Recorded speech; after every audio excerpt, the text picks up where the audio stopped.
seen my presentation today, so I stick a little bit in the X3D. Oh, okay, this is a keyword.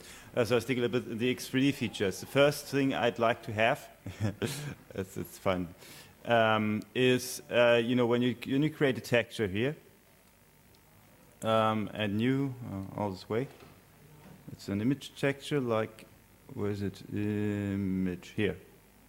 So anyway, we need to load the texture. Just was it? Oh, it was the word. I edited on the world. So sorry.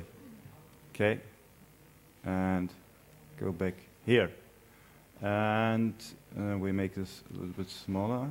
And yeah, here you have the map input. And you know, X3D supporting texture animations. I showed some impressive examples. Like you can move textures, rotate textures, and scale textures. And you have just things like was here? No, well, the offset feature is. Oh, have you seen yet? Where's offset? Oh. It's material. Yes, I think too. But where is it? Map input? There.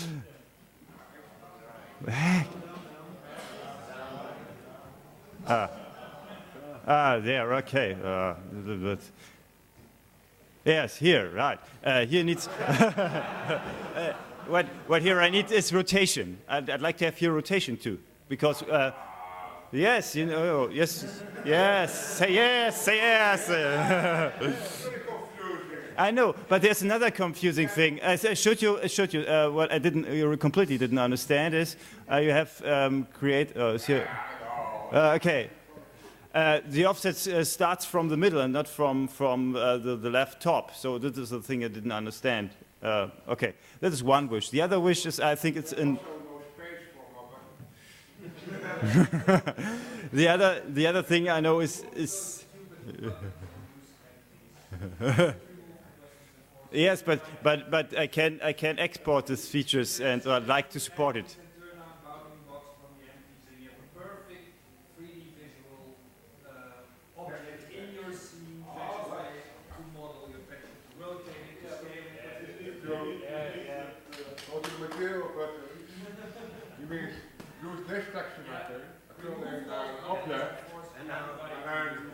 Yes, but I can't grab this. I can't grab the values for exporting. From where?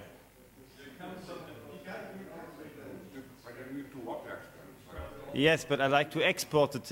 You know, it's about exporting to X3D. To X3D. Oh. Yes, and so I would have such simple values like it works in X3D, and that's why I have. Well, actually, I think would like to have a vehicle and auto with rotation, isn't it? Is that supported in X3D? X3D has a node that is called texture transform, and they have such simple things that work similar to size and offset, and they have another thing that is rotation. So, okay, the other thing on textures is still in work. I think it's about having more UV texture channels, just one. And you know, we have a nice feature here. It's the outliner. And I talked to some developers, to X3D developers or authors, and they always have the wish to realign the outliner by dragging an object on the top or on the left, so they can control what kind of objects first in the file and what kind of object last in the file. So they wish always they can use the lamp and click it and drag it all over the world. So it stands over the world it's the same alignment how I get the objects from Blender. So, and they like to have changed the order. So they may put the lamps on the first time and the other objects in the end and so on. They always wishes they could drag on the outliner.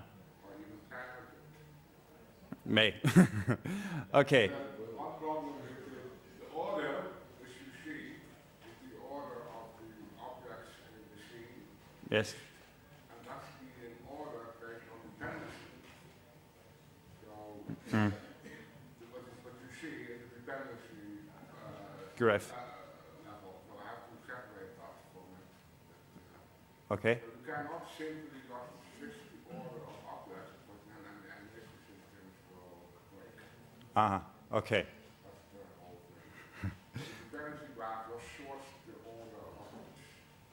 I understand. So, okay.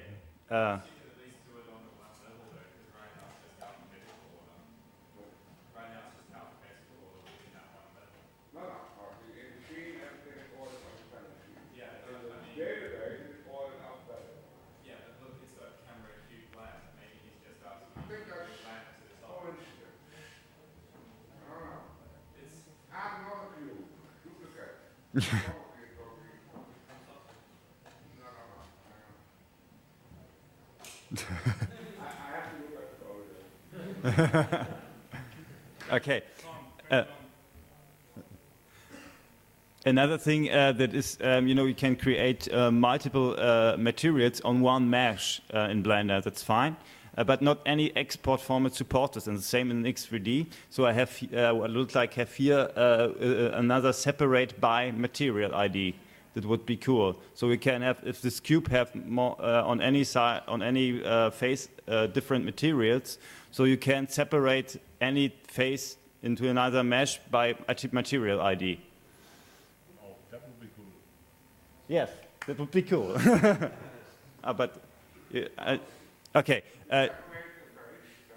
No, for instance, if this cube has different materials on one mesh, yes, it would be cool when you press in edit mode P for separate. You can choose separate by material ID. You can code that yourself. No, I can't because I'm not a C or C++ programmer. I always stick in Python, sorry.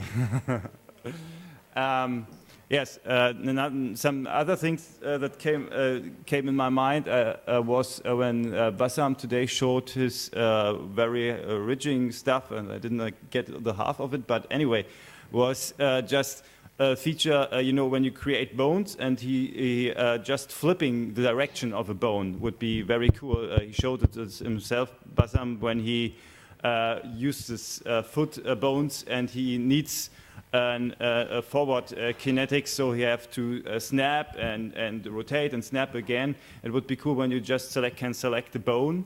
Maybe I can show. Here, add. Well,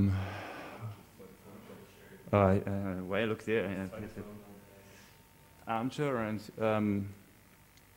no, it's not Mike. So. Yeah, and when you can now it has the direction up, and when you have possibility to set if you create more bones than one, so this way, and now you can select a bone and set flip the direction of this bone, so it goes. Yes, some stuff that Bassam showed, and it's sometimes needed. All the.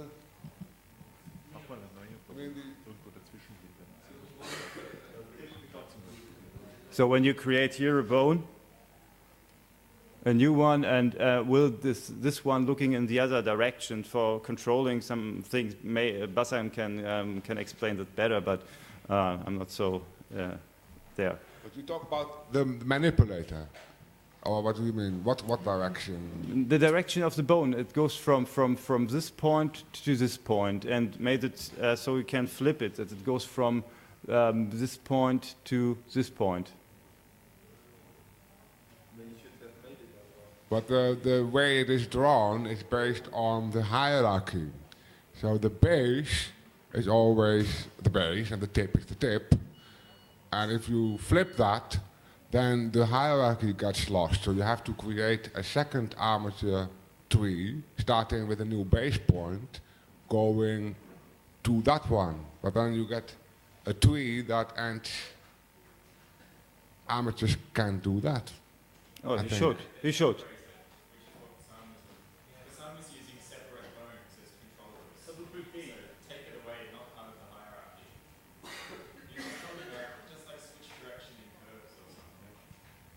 Okay, yeah.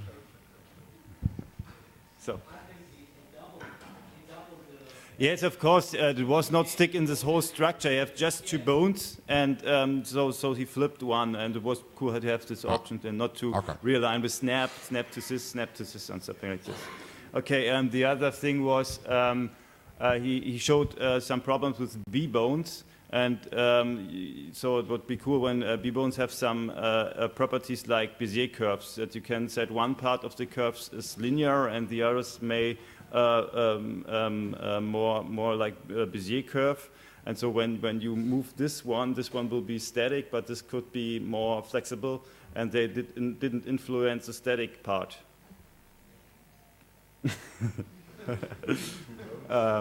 Okay, I have to explain.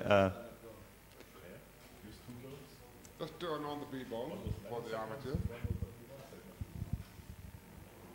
Ach so, yeah, okay. Yeah, okay. Forget it. Okay. Yeah. Okay, yeah, no. So that's all. Thanks. Okay, thank you.